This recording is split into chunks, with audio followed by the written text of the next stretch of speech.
ये है science of stupid.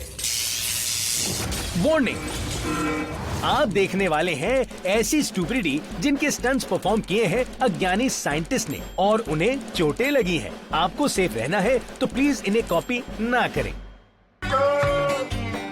आज के शो में हॉरिजॉन्टल फोर्स से बच के रहिए, बिजली से तो दूर ही रहिए और ऐसे जिम गोअर्स को हवा में मत उड़ने दीजिए। पर पहले ये, आए दिन रोड्स पर बढ़ते ट्रैफिक का कोई तो उपाय होगा। हाँ है ना, सही में है। अरे हैंड ग्लाइडर यार, यस, 0 फ्यूल और आसमान की सैर। वेल, कल से क्लासेस भी है मेरी। हैंड ग्लाइडर्स की बात ही अलग है। आपको मिलती है फ्रीडम हवा में एक्सप्लोर करने की। आप पंछी बन के हवाई गोते लगा सकते हैं। वाह! हाँ, जब नीचे लैंड करें तो थोड़ा ध्यान देना पड़ता है, वरना झटका सहना पड़ता है।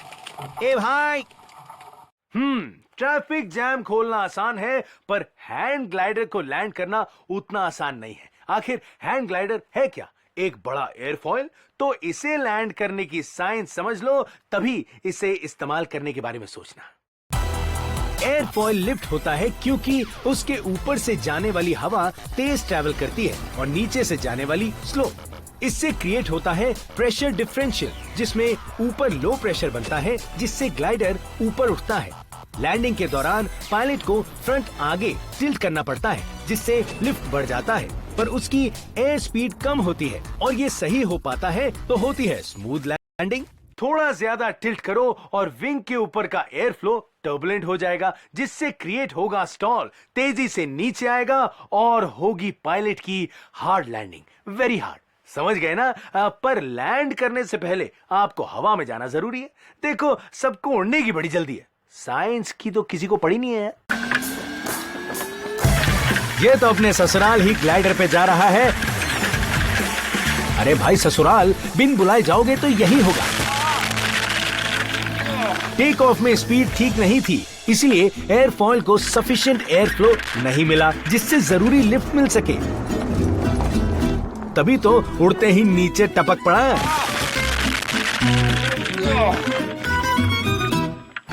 ये अच्छे से उड़ रहा है। ये कैमरा एंगल भी अच्छा लगा है। आई होप इसे साइंस भी अच्छे से आती हो। लो जी, दे दिया जवाब, खिड़की तोड़ एंट्री। भाई ने लिफ्ट ठीक नहीं किया था, तभी तो घर का ऑब्स्टिकल क्लियर नहीं हुआ, लेकिन किस्मत अच्छी थी, सीधे खुली विंडो में भिड़ गया। अरे भाई, मुझे तो लगता है ये प्लान एंट्री थी। एक्चुअली देखा जाए तो बकवास लैंडिंग ये है। भाई, ऐसे तो कोई लैंड नहीं करना चाहेगा। इस बेचारे का हैंड ग्लाइडर फोल्ड हो गया और भाई अंदर फंस के गोल गोल घूमने लगा। उसका पैराशूट नीचे आने की स्पीड स्लो कर रहा है, पर उलझे हुए हिस्से अभी भी एयरफॉयल हैं, इसीलिए प्रोपेलर की तरह काम कर रहे हैं और फॉलिंग स्पीड स्लो कर रहे हैं। पर भाई को चक्कर बहुत आ रहे हैं, लेकिन ये सही सलामत है।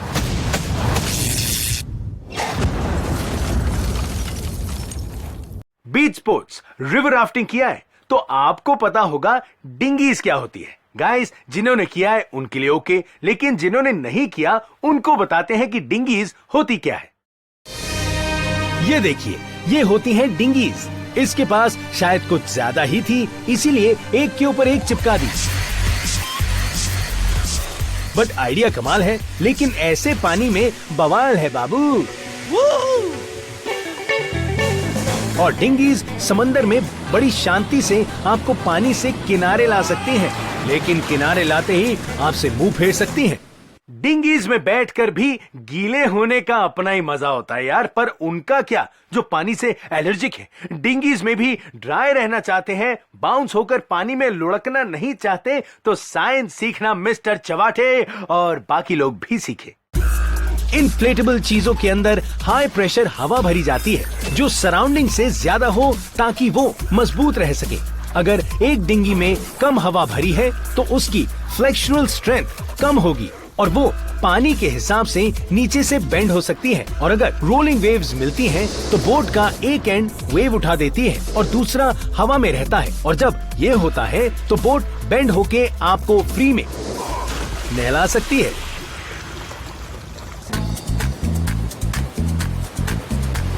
मुझे लगता है ऐसे समंदर में डिंगी ले जाना ठीक नहीं है। लो जी, समंदर ने भी वही बोल दिया। वो डिंगी अंडर इन्फ्लेटेड थी, यानी कम फ्लेक्सुरल स्ट्रेंथ। और जब वेव आई तो वेव के साथ मुड़ती रही और आगे बैठी मैडम को कर दिया नौका।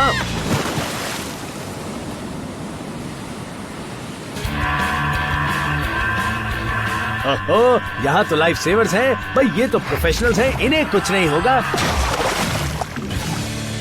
ऐसा आपको लगता है। इनकी डिंगी हल्की थी, इसीलिए एक्सटर्नल फोर्सेस इसे एक्सेलरेट भी कर सकते हैं और डिसेलरेट भी। इसीलिए जैसे ही वेव के ऊपर पहुंचे, डिंगी स्लो हो गई और लाइफ सेवर्स को नहलाने नीचे भेज दिया। बेटा, आज खुद की जान बचा लो। बैलेंस जंप मतलब ऐसी जंप जिसमें आप अनस्टेबल सरफेस पे लैंड करके खुद को बैलेंस कर सके। Simple, right guys? This is SOS। यहां कुछ भी सिंपल नहीं होता। बताइए कैसी लगी ये अमेजिंग जंप? ये है एवन अंगार, जिन्होंने खड़े रहकर 60 इंच से ऊंची जंप लगाई। इनकी लगभग हाइट भी उतनी ही है। इस बाल के आकाल वाले शाकाल के इरादे ठीक नहीं लग रहे। भाई कहाँ जंप कर रहा है? ये था डंबल पे जंप करने वाला डम। हाई जंपिंग ही बहुत डिफिकल्ट है, ऊपर से लैंडिंग पे अपना बैलेंस बना के रखना अलग लेवल है बॉस। एक बार साइंस देख ही लो। आपको ग्राउंड पे इतना फोर्स लगाना होगा कि जरूरी रिएक्शन फोर्स मिले, जो आपको ऊपर और उस ऑब्जेक्ट की तरफ ले जाएगा जहां आप लैंड करना चाहते हैं, वो भी एक पैराबोलिक ट्रेजेक्टरी में। अनस्टेबल सरफेस पे लैंडिंग पर आपको ध्यान देना होगा कि उसके नीचे के ग्राउंड के साथ का कोएफिशिएंट ऑफ स्टैटिक फ्रिक्शन आपका लैंडिंग स्टॉप हिला ना दे। इसीलिए सबसे सेफ होगा आप सीधे टॉप पे लैंड करो, जिसके लिए चाहिए हाई पैराबोलिक ट्रेजेक्टरी और पिन पॉइंट एक्यूरेसी। ओ, कभी भी खाली बेसमेंट में अपने अंदर के बंदर को ना जगाना, और अगर वो जाग जाए तो बेटा राम मुंह की खाना और ठोको ताड़ी। जंप ठीक ही थी, पर बिन का फ्लोर के साथ था लो कोएफिशिएंट ऑफ स्टैटिक फ्रिक्शन, जिसने फेल किया इसका बंदर मिशन। क्या बात है, जिम में अक्सर इसकी बेड्स लगती हैं और ये हर दिन आता है। आज कमर भी तुड़वा ली क्या? आखिर गलती कहाँ हुई देखते हैं। ग्राउंड रिएक्शन फोर्स ठीक ठाक मिला, nice high parabolic trajectory, landing भी सीधे पॉइंट पर थी, पर भाई बिखर गया। देखिए, स्टैक को इस हाइट पे इतना भी ऑफ सेंटर हिट करेंगे तो यही होगा। ये स्टूपिड कच्चा खिलाड़ी है, पर इस छोटी हाइट और फ्लैट टॉप पे तो जंप कर ही लेगा। कच्चा खिलाड़ी पके आम की तरह लमलेट। इस नाजुक से स्टूपिड के पैरों में इतनी ताकत नहीं थी कि जरूरी पैराबोलिक ट्रेजेक्टरी मिले, इसलिए एज पे पैर लगा और भाई पकेयाम की तरह लुढ़क गया। देखिए, बेसमेंट में अपने अंदर के बंदर को इसने फिर से जगा लिया। रन ना भाई तो चना होगा।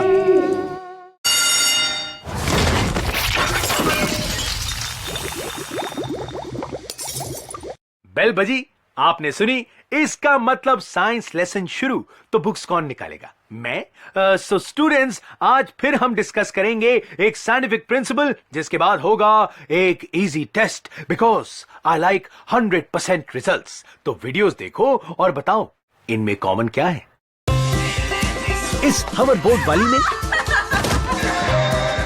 इस बॉल से खेलने वाली में, और इस बिजली के खंबे की दिवाली में। वैसे होली कब है होली? हाँ। आंसर है पॉजिटिव फीडबैक। अगर बात सर के ऊपर से जा रही है तो कोई बात नहीं, डिटेल में साइंस देखिए और समझिए, and be positive for positive feedback. जैसे ही ये ping pong ball mouse trap को हिट करती है, वो ट्रैप को बंद करती है और एक एक करके दूसरी बॉल्स भी हिट करती हैं और दूसरे माउस ट्रैप एक्टिव होते हैं। तो यहाँ एक इवेंट के एक्शन खुद को फीड करते हैं, वो भी हाई मैग्नीट्यूड और इंस्टेबिलिटी के साथ। इसी को कहते हैं पॉजिटिव फीडबैक। सो स्टूडेंट्स, अब कुछ समझ आया होगा है? अरे चेहरे मत लटकाओ और चलो answer these questions. Question 1 easy है। पॉजिटिव फीडबैक क्या होता है? ये देखिए, जरूरत से ज्यादा भार ले जाने वाली ये कार हमें देने वाली है इसका जवाब। ये लो, मिल गया। हल्के से डिस्टरबेंस के साथ शुरू हुआ नॉन स्टॉप रिएक्शन, जो जाकर रुका सीधा बगल के गड्ढे में। ये देखिए एक और एग्जाम्पल जो स्लैक लाइन पर चलते हुए पप्पू देगा। अरे पप्पू भीगा ड्यू टू पॉजिटिव फीडबैक। खुद को एडजस्ट करने के लिए किए छोटे करेक्शन से पप्पू और डगमगाया और ठीक करने के चक्कर में पप्पू गया सीधा पानी में। कितना गंदा पानी है पप्पू। क्वेश्चन 2, क्या positive feedback system operation improve करने में हेल्प करता है? टेल। अरे इलेक्ट्रिकल इंजीनियर मामू, इस सवाल पर अपने ज्ञान का प्रकाश बिखेरो ना। जवाब है नहीं। पॉजिटिव फीडबैक सिस्टम्स इंप्रूव नहीं करता। बिजली का काम खतरनाक है बाबा। पावर लाइन ओवरलोड होके हीट हो रही थी, जिससे उसका रेजिस्टेंस भी बढ़ा, जिससे लोड बढ़ा और तार को इतना गर्म कर दिया कि। और अब फाइनल क्वेश्चन शुएब अख्तर का यॉर्कर है, संभल के। पॉजिटिव फीडबैक आप नेचर में कहां देख सकते हैं? टेल।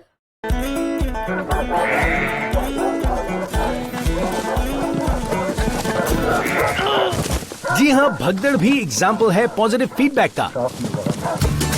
भीड़ में एक शख्स पैनिक होता है, जो रिएक्ट करके अपने आसपास के लोगों को भी डरा देता है। ये बढ़ता जाता है और पूरी भीड़ इधर उधर भागने लगती है।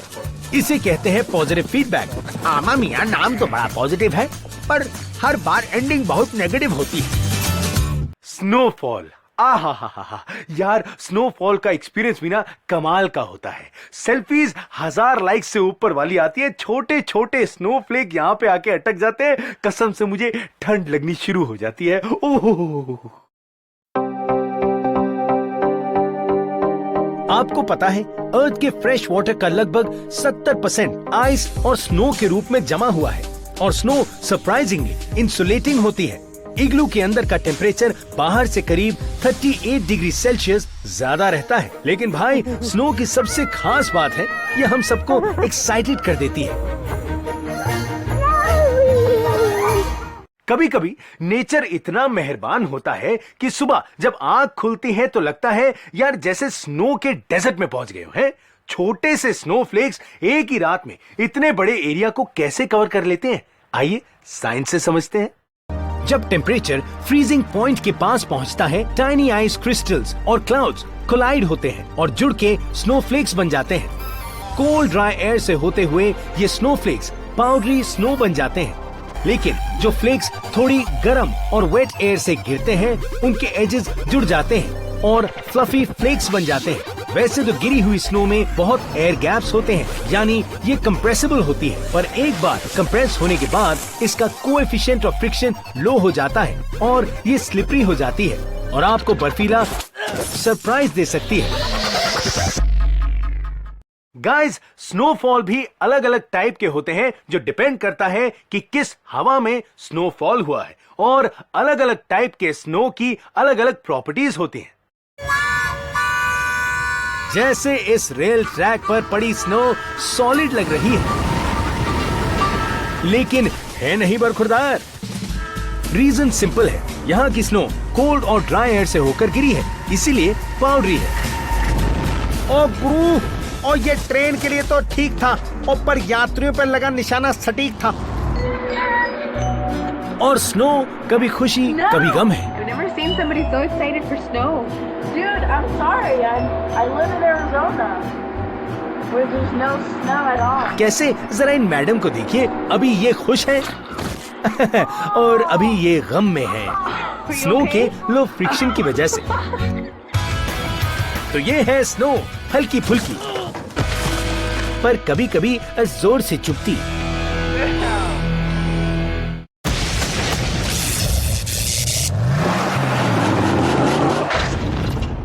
फेंसेस सब जंप करते हैं, स्पेशली जब आप गर्लफ्रेंड के घर पे हो और उसके मम्मी पापा की फ्लाइट कैंसिल हो जाए और वो अचानक से वापस घर पे आ जाए। लेकिन ऑनेस्टली फेंस पार करने से ज्यादा चैलेंजिंग काम है फेंसेस लगाना।